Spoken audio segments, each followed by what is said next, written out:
Well, good morning, everybody. It is 11:01, and I do want to honor everyone's time. First and foremost, I am thankful for everyone that is here today. We are excited to have you. I just want to check in and make sure that we are accommodating any and all folks that may need interpretation. So, other than Mr. Batista, are there any other interpreters with us today?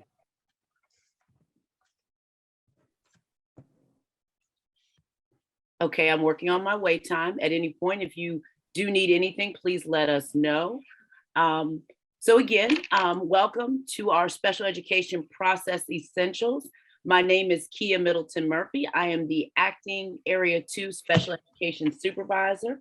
And so for those of you that are, of course, wondering what is Area 2, that would be the Clarksburg High School, Sherwood High School, Watkins Mill High School, Quince Orchard, Seneca Valley, Walter Johnson, Gaithersburg High School, Northwest, Blair Ewing Center, or the Alternative Services, as well as the Regional Institute for Children and Adolescents, Longview are the schools and clusters that I support.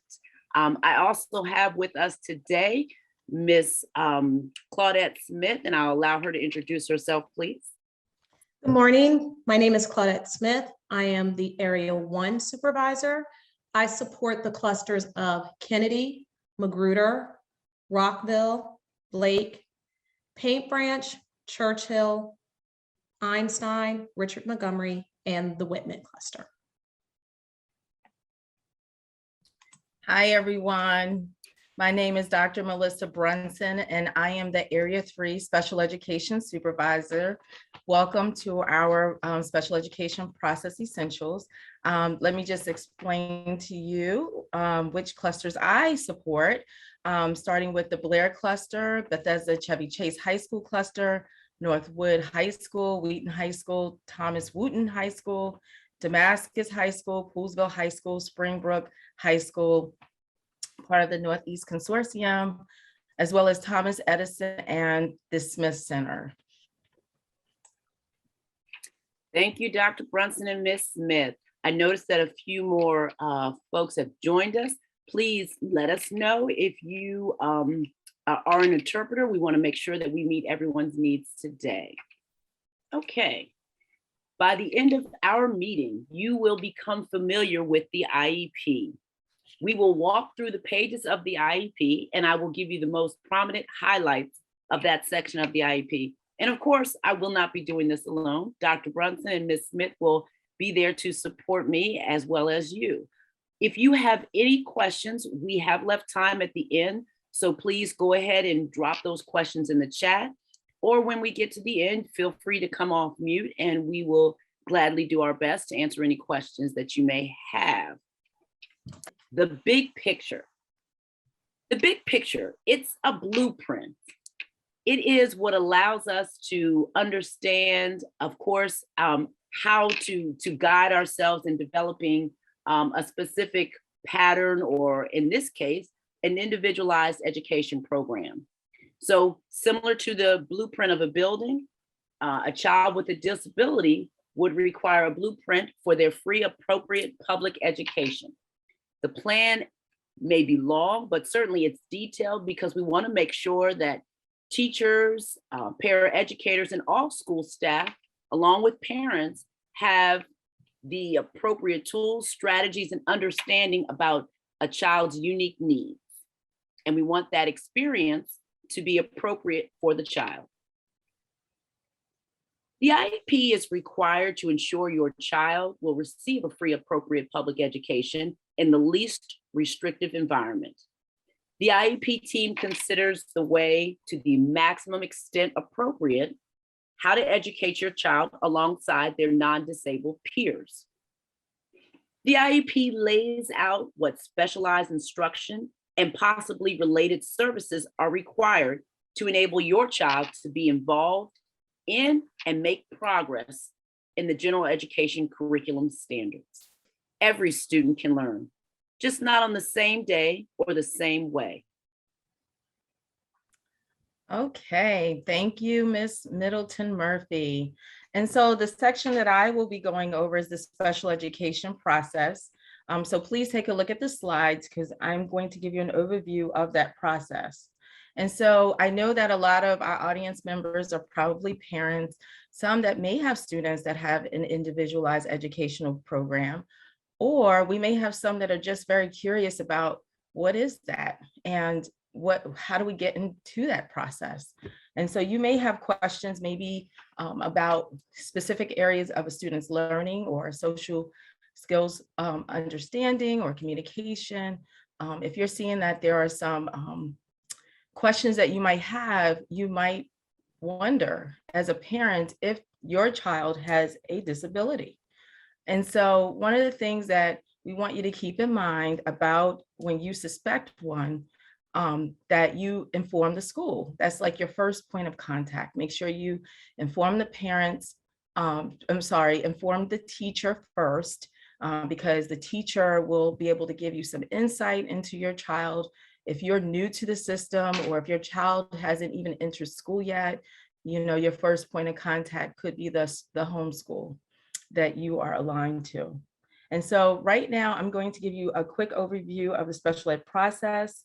And so what happens is we start with a child find meeting. It's a screening meeting, and we review student data to determine if the team sort of suspects a disability. That data could be a variety of data points. Again, if parents are new to this process, sometimes parents have information that comes from their doctors. Sometimes they've got a full evaluation, whether it's a speech one or a cognitive psychological evaluation. Sometimes parents will bring that and of course share that with the school. But then there are other measures that we look at. We look at the classroom measures, which would be report card data. And if they're pre-K or maybe they just left a daycare, data from the daycare, any updates from them is also important. But if you have a child in school, there is data points present, like report card data. There's some district data that we have through testing, and as well as state data if you're in grades 3 and up, that might apply to you. We have state data through our MCAP testing. And so you will enter into a meeting, which we said would be a child find screening meeting. And if we suspect a disability, then we would have to get written consent for an initial evaluation. That timeline for evaluations is 60 days from the date of parental consent and is received, or 90 days from referral, whichever comes first.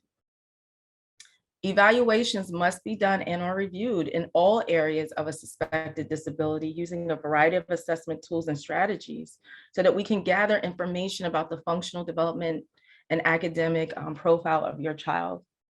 And again, as the last bullet states, we can look at private assessment and evaluations. So we ask parents to please bring whatever you have that you've done privately, and of course, be a part of the discussion when we hold our meetings. Okay, the types of meetings that are involved in the special education process are first your initial. So after testing has been completed, we would hold an initial IEP meeting, or individualized educational plan program meeting, is held following the completion of a full and individual evaluation to determine once the student has been found eligible. Then we would review that IEP annually to determine whether or not the goals have been mastered or achieved, or if there are revisions that need to be made to the IEP. And then lastly, there's the reevaluation. This is absolutely required at a minimum of 3 years to determine the extent to which your child's process, discrepancy, and needs have changed. And then we determine if there are additional modifications or services that need to be made and or required, and also to determine whether or not your child is found, can continue to be found eligible for special education services. So that's the general understanding of these two, the process, as well as the individual meetings that can occur. There are times when a meeting can occur whether it's by choice of the school or the parent. You can make a request because at any point of the year, anything could change, and we may need to come back to the table and have discussions. But please understand, parents, you are a part of the process. And this is very important for you to understand and know that when we say team, you are a part of the team. You're required to be a part of the team, but you truly are by every school in Montgomery County. And so that brings us to the next slide. Educators and parents and guardians are partners in this process. And I want you to really hone into that as we go into the next section of this presentation. Good morning. So I'm gonna talk about how you as a parent can really maximize your involvement in the IEP process.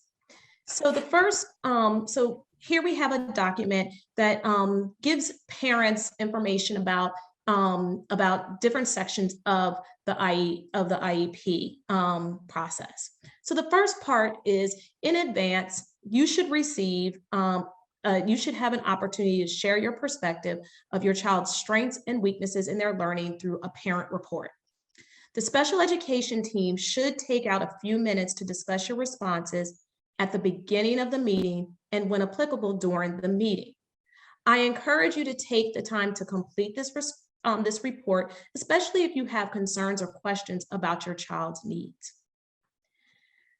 Number two, the draft document. It's required that the school send a draft IEP home 5 days prior to the meeting. Although you can opt out of receiving it, it's still encouraged that you review the documents so they can note any questions or concerns about it, but also ensure that the information on it is correct. Then we have the present levels of academic achievement and functional performance. This should have a variety of different data sources, including any standardized testing that was done, any county test, report card, observations that might have been, that were done, classwork, and any behavioral data that talks about the student's needs. Number 4 is instructional and assessment accessibility features and accommodations, supplementary aids, services, program modifications, and supports. This section of the IEP will focus on how your child will be supported in and possibly out of the classroom based on his or her needs. It is important to ask questions if you want clarification on the how, the where, and the when the support will be implemented, and even why it's needed. And number 5 is objectives. Using the data information from the other sections of the IEP, the team will create goals and objectives. Depending on the goals, staff members will be asked to review the goals and objectives quarterly. And you will receive an update on your child's progress at the end of each marking period. This is usually sent home with your child. Having this information will help you if you have any questions or concerns about your child's progress. Next slide, please. So we have some resources here that we want to share. The first resource is, the first resource here is, if you go to the MCPS website, there's a tab labeled Student Support and Family Engagement. Under there is a tab called Parent Resources. Okay. Just about everything can be accessed through this Parent Resources tab. Examples of parent resources include previous presentations, documents, groups that parents can access for networking, and additional resources. I will briefly highlight a few of the resources here. There's a tab called Student, Family, and School. If you scroll down, you will see a link for the special education department. I'm hoping.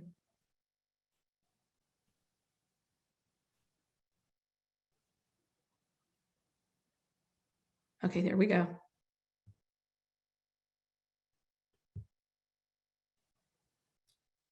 Okay. You'll see a list of all the options all the programs that we have. And then also to the left, if you need to contact any of us, you will see a list of our department members. This is helpful as you're trying to determine who to contact if you have questions and concerns. You can see our Associate Superintendent, Dr. Gwen Mason, her assistant, which is Brenda Brown. You see our director, Philip Lynch, director of pre-K programs and related services, Ms. Amy Kropp, our business, the director for business, financial, and information systems, Julie Hall, and central office placement, Joanne Hoffman, and resolution and compliance, Ms. Diana Wiles. This gives us information about what the IEP, what is included in the IEP. What is included in the IEP, which is important for parents as they're going into meetings. We just want to, in that IEP, we have student and school information, eligibility information when you initially have your IEP, continued eligibility as you continue through the years with your IEP. Also, what your child needs in terms of assessment and graduation information, school information. Oops. Yeah, okay, thank you. And then we have special considerations that may be considered for your child if they have communication needs, visual impairments, if they're deaf of hard of hearing or behavioral, or if they're receiving ESOL services, which is also for ELL.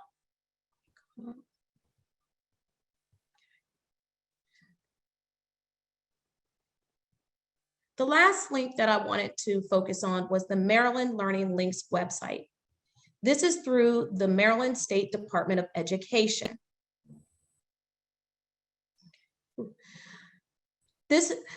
The Department of Early Intervention and Special Education Services provide educational learning and resources for special educators and families.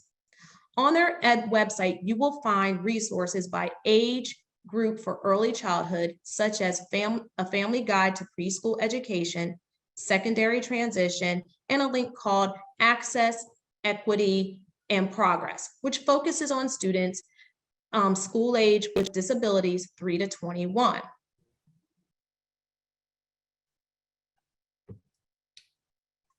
I encourage you to take time to look at that link.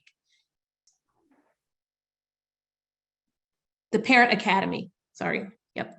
Just want to make sure I highlight that one also.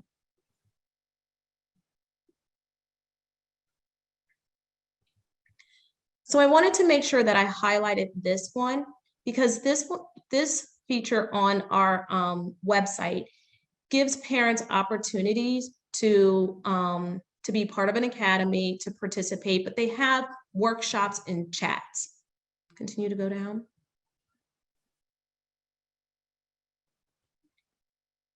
Let me know when to stop.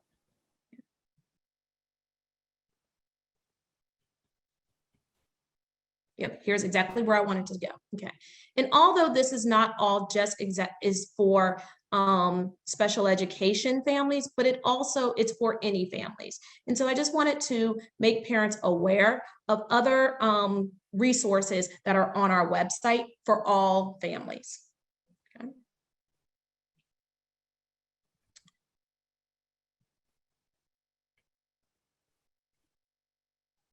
Okay. Thank you. You're welcome. And then the next slide. And so I wanted to also highlight today our SEAC, Special Education Advisory Committee. This is a group that meets once a month. Currently we're meeting virtually, but in the past we have met in person at CESC from 7 to 9. It is open to the public and they provide childcare when we're in person. It's a great opportunity to hear from the leadership in our department, including the associate superintendent and directors. Every month, this group discusses resources available through MCPS, the county, and the state for students and parents. Often we have guest speakers from different organizations, but most importantly, it also provides an opportunity for parents to connect with other parents. You can look on the website for more information for upcoming meeting dates. All right. Okay, so this slide is really about any questions that our guests have today. And we did note that I believe there were a few questions that came through in the chat. Let's see, let's take a look. I have been answering those questions, so we're in good shape. We are, okay. All Kia, right. was there any questions that you wanted to highlight for the group? Absolutely. There was a question about what happens when your school does not follow, IEP or 504 because of lack of resources. And I said that the first step would be to talk to the case manager. So for 504 plan, it is typically the counselor. And for an IEP, it's going to be a special education teacher. And at that level, if it's not resolved, you certainly can speak to the principal. Depending on what it is, it may be a request for an IEP meeting to talk about what's there and if revisions need to be made.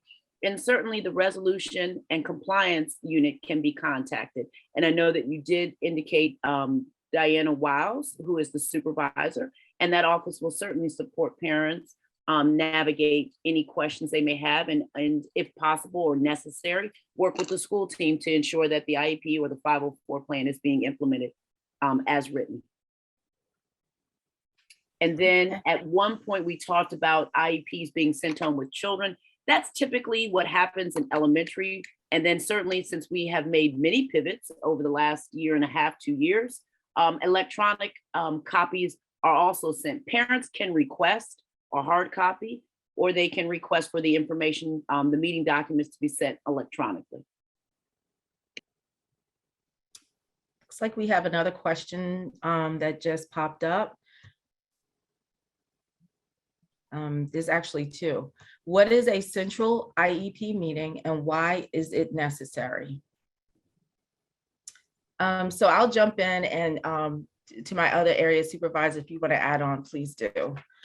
So we do have a central IEP meeting. There are situations or cases where as a school-based IEP team, we're making decisions about services, and then of course placements in terms of where the services can be best provided.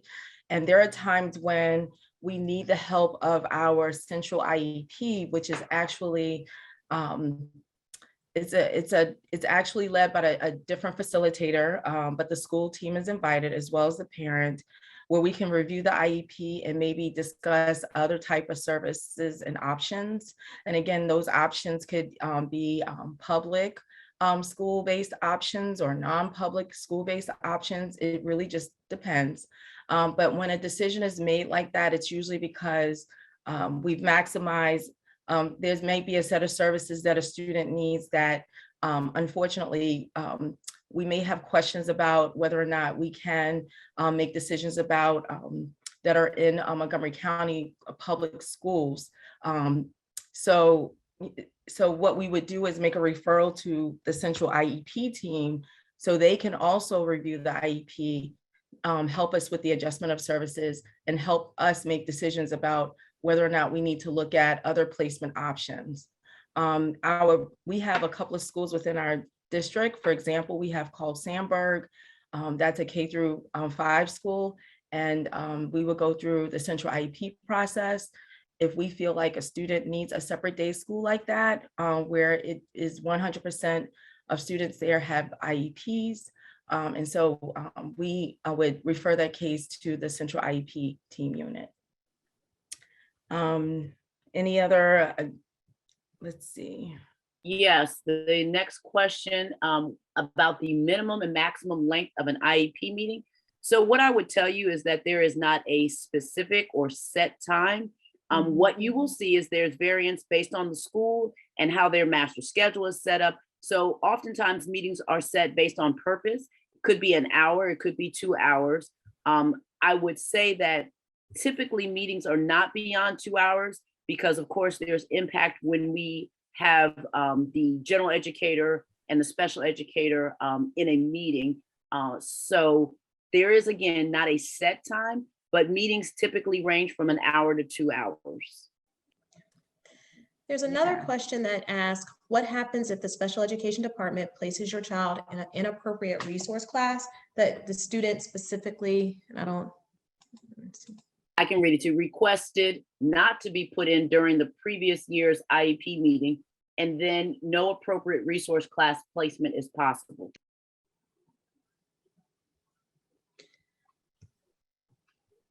So I would reach out to your special education, your special education, the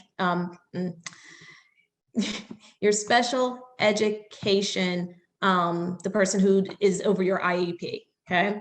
Case manager, I couldn't get it, but I got it, case manager.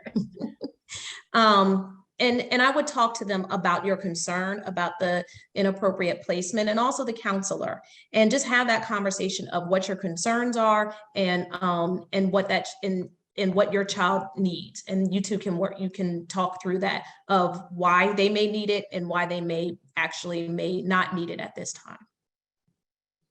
A change in service would require an actual IEP meeting. The next question was, what is the time cutoff from the IEP meeting to add an addendum without having to have another IEP meeting? So again, this is it's not a time or duration that is indicated, but if a decision was not made within the meeting, something after the meeting should not be added into the IEP. There are times when there is, for example, a clerical error or something that may have been left out of the meeting documents. And so what we can do is make an amendment without a meeting. But it's going to be a very individualized discussion or process. There's not one answer that I can offer to you because there shouldn't be changes made to documents after a meeting if it wasn't discussed in the meeting.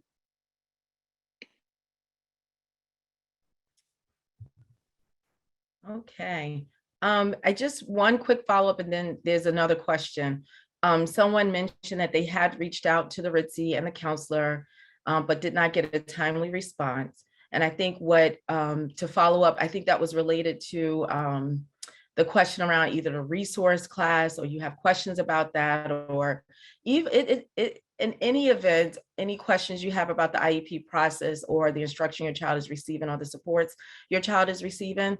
If you cannot get through the RITC, okay, so the next level would be to go to your administrators, would be the next level, or you can reach out to yours truly, your area supervisors. We can also assist in that process as well. Hopefully we answered your question. Okay. All right, so we have another question before that one. Okay, great. This is regarding compensatory services.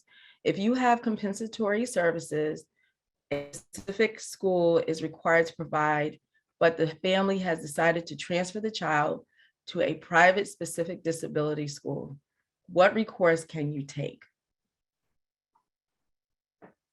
So there are a couple of questions I guess I have related to that. If you have compensatory services or compensatory recovery services, I'm not really sure which one, and I'm not really sure what the compensatory service actually is. So if it's related to providing additional reading intervention, let's say support, or math intervention support, or so again, we have actually someone within our office who pretty much handles all of those requests. His name is Jonathan Langsam. I don't have his contact information. Maybe we could throw it into the chat, because that is actually considered a very unique situation. When a parent, their child, and it could be a private school, it could be another district. I mean, there are a lot of questions around what happens if compensatory services were provided, depending on what it is, to a family or for a student who has switched schools. So depending on, again, this is considered a unique situation. So we would recommend that you confer with Jonathan Langston, who can help with that answer. He can tell you what recourse you can take in terms of getting that compensatory service. So Dr. B, could you please clarify for parents compensatory services and compensatory recovery services? Okay, so I'm going to start with compensatory recovery services, and I'm going to paraphrase. I'm not using the dialect, the exact language. So in the time that we've been in COVID, we know that there has been learning losses attributed to that. And for many of our students throughout Montgomery County, and as well as the state of Maryland, all over the country, but specific to Montgomery County Public Schools, we know that we have had some learning losses. And the system and the state of Maryland really honors and respects the fact that that we have to make sure that students get what they've lost. So what the school team will do and have been required to do is look at every student that has an individualized educational plan or 504 and determine whether or not there is a substantial or any level of learning loss based on data over the course of the time that we've been in virtual learning due to the pandemic. So we would look at that over the course probably of a year and a half or so to see whether or not there has been learning loss. And if that had been identified, then we would offer compensatory recovery services. And that would take shape in the form of providing maybe additional reading intervention support that could occur before or after school, depending on the setup. I know that last summer we had compensatory recovery services for many students over the summer following the extended school year. So it's just a variety of ways in which it's been offered. Like I said, it would be time after school hours in which a special educator or other service provider would provide to the student that is agreed upon with in conjunction with the parent over the course of time. And then that would be in addition to, like I said, it's outside of school. They would get their regular instructional day, but the compensatory services itself would happen outside of the day. So many of our students have required the compensatory recovery services, and many of them have recouped their learning as a result of it. So we're very proud to have put that in place in Montgomery County. And then there are compensatory services. So that's a little bit different. It's been around for a long time, and that is determined if there has been a decision made or a determination made that any or part of the IEP identified set of services, or it could be any portion of the IEP around the accommodations or addressing of the goal, if it had been fully established that maybe there has been a misstep in terms of giving that service for whatever reason, then the system would work with the parents to identify compensatory services. And that also can take shape of providing additional reading intervention support, math intervention support, even counseling services can be compensatory services. So that's how the system, meaning Montgomery County Public Schools, compensates for that missed or mishap of service or accommodation in the IEP. Okay, there was a question. When a student is consistently bullied at school by peers and consistently excluded from outdoor recess to be isolated indoors, how do you integrate in his IEP such practices must stop? So I do want to say that bullying is taken very seriously by our district. And so in terms of the bullying stopping or the exclusion, it's not, an IEP is not written for a student to be excluded, if you will. The Bullying, there are a couple of different avenues to take. There is a bullying form that you can find on the website that I would encourage you to complete.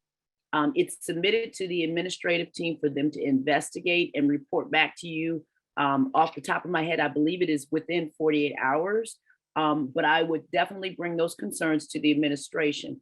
With regard to your child being excluded, I would also bring that concern to the administration because if there is not a specific service that is being provided in outside of the general education, there's no reason why your child would be excluded. So you can definitely follow up with the administration. And if you feel it's necessary, you can talk with the case manager, request an IEP meeting. And again, you always have the option to go to the resolution and compliance unit to work through that. Any one of us are always there as a layer of support to you, to your family, and as well to the school team. So, you know, if you need to follow up with any of us individually about your child, we're happy to do that because we've all been school-based administrators as well. So we do understand the complexity of navigating a bullying situation. Another question that came up, do parents have the right to be informed about school assessment conducted by school officials during class prior to the upcoming IEP meeting? This question doesn't specify the type of assessment. So it could be, if it's related to a psychological, speech and language, educational, any assessment that is formal in nature and discussed as a result of an IEP meeting requires the consent of a parent prior to it being implemented with the child. If it is a curriculum-based assessment, your permission is not necessarily required for that. When you say prior to an upcoming IEP meeting, I'm not sure if you're saying it because you'd like to have that information for the IEP meeting, but you certainly can ask the teacher, whether it's the general education teacher or the special education teacher. But again, if it's an assessment that's determined within an IEP meeting that more or additional information is needed for programming for your child, consent would be requested. Okay. We have one, it's very specific, and I'm hoping I understand the question or how to support this person. It says, I need help with adding the addendum as far as wording it. How can I get help with how to word it? All I want is for her to receive old test or review questions or review material tailored to the upcoming test. Did we already answer that one, or have we addressed that one? Okay. We didn't. The first part of the question, if I can recall, was about how would you get something added after the IEP meeting has occurred. So yeah, so basically, I mean, you already discussed that, you know, certain times we can do an addendum without a meeting. So it's sort of like any slight adjustments to the IEP, not drastic. Sometimes we have to enter a meeting to have that, to actually have a discussion around what the parent is requesting. And sometimes, in my opinion, that's preferred in a lot of cases. But there are some occasions where you can do an addendum and you would, you know, basically, if there's like something that that's not substantive that needs to be changed or added, or maybe it was not added in, but it was already agreed upon or something like that, it may require an addendum to the IEP. As far as wording goes, I think that discussion would have to be had, and I'm not sure if I'm talking to a parent or someone that works at the school, but that discussion would have to be had with the case manager as your first step, or the service provider as your first step, and discuss how that wording could be added. As far as it says, all I want is for her to receive old tests or review questions or review material. And again, that is something that you can have and hold a discussion with the case manager. And it sounds like that would fall in the area of supplementary aids and services. Okay, the next question is, what if a student qualified? I did answer that. Okay, you answered that one. Okay. Can you, this one, can you please explain what happens when a child with an IEP that has accommodations included in it for a different diagnosis transitions to a 504 when the IEP diagnosis is resolved? such as no longer requiring therapy for IEP diagnosis, but still needs, I think I moved it. No problem. Accommodations for the other diagnosis. How specific should IEP accommodations be? Are they broad, or should it specify strategies the student uses? I'm going to jump in on this one. And again, supervisors chime in. So if I understand it correctly, and somehow I'm trying to find it in the chat, but I hit the button wrong. So I'm going to go by what I heard auditorial. Okay. So we may have a situation where the student has achieved all of the goals on the IEP, and therefore the student is dismissed. I believe the question is, can we transfer to a 504 because the student requires some of those accommodations? And again, that would be a meeting held. Usually the 504 coordinator is the school counselor. So that would be the person you contact, but you can also tell maybe the previous case manager at the school, hey, I'm very interested because my child still needs accommodations. And again, usually if they feel that is warranted, they will also work with the counselor as well to let them know, hey, we might need to determine 504 eligibility. And so your first point of contact will be with the school counselor to discuss how maybe that disability or other interfering situation may need to be addressed through a 504. So that would be your point of contact for that. And we've had situations where students have no longer qualified for an IEP and have gotten a 504, switched over to a 504 because they don't need the specially designed instruction, but what they really need are the accommodations. So in that case, you will go through the 504 eligibility process by checking in with the school counselor. And if it's not the school counselor, I would just request that you speak to, most times it is, in most schools, but you can talk to your administrator as well to find out who that person is. And then that person will schedule a 504 eligibility meeting. Okay. I've lost my place in the chat. No problem, no problem. Ms. Smith, would you like to grab one or? Okay, so I think this is the last question in the chat, if I'm looking correctly. About change of placement, could parents invite an official from a school that they think would be a better fit for their student at a post-eligibility IEP meeting? So what happens if the school is considering a change of placement, they would work with our office to look at other placements, and we would actually be inviting someone from that school if it's necessary to that meeting. So generally, we don't parents do not contact schools and ask people from that school to attend a meeting. We would be part of that process if need be. I think the most important part to add to that, Ms. Smith, is that parents need information.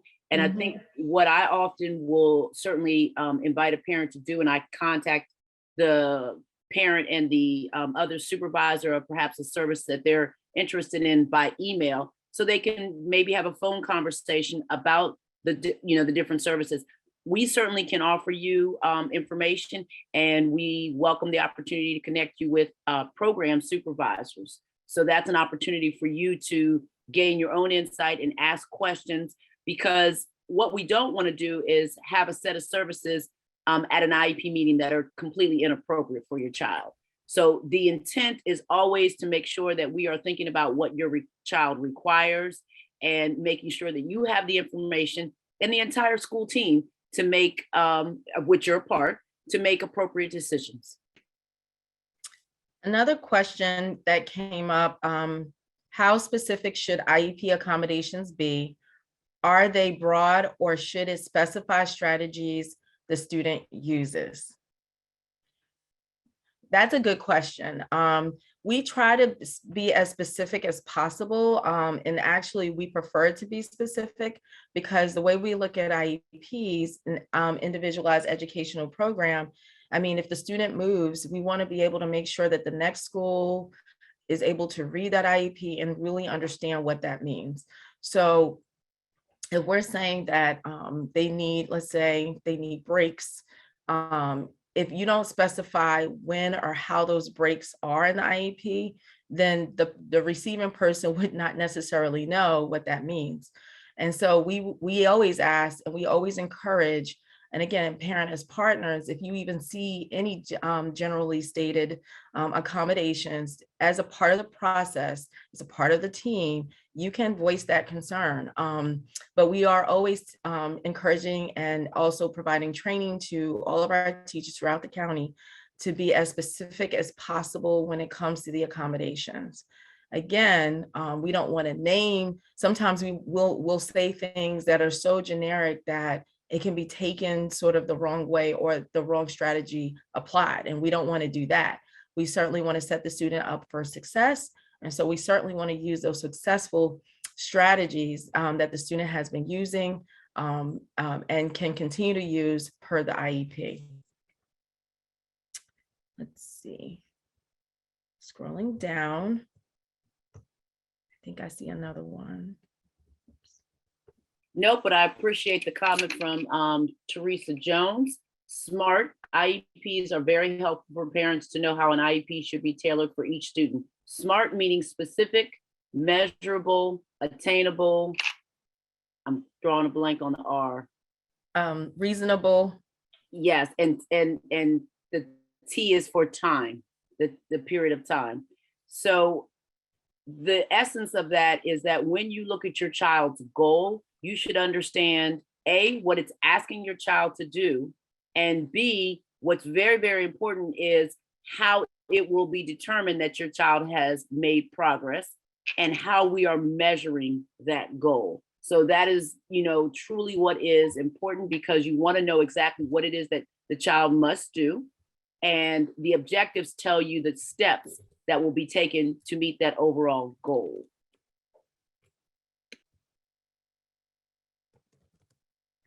Okay. I do want to say this because I know we're coming to the end of our session. We would like for you to give us feedback on how you think the session went, if you found it valuable for you as a participant, and I'm dropping the link here for everyone. Right now, if you could.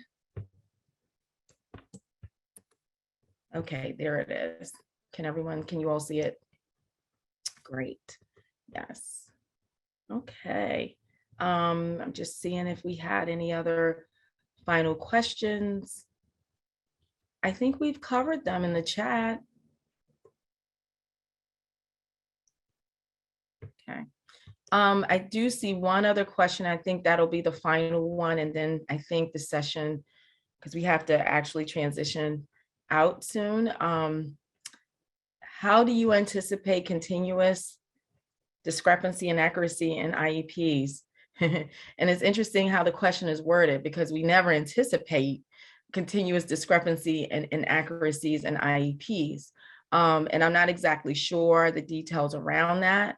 If it's something very specific to your child, I do encourage you to, again, your first point of contact is the case manager that your child is assigned to.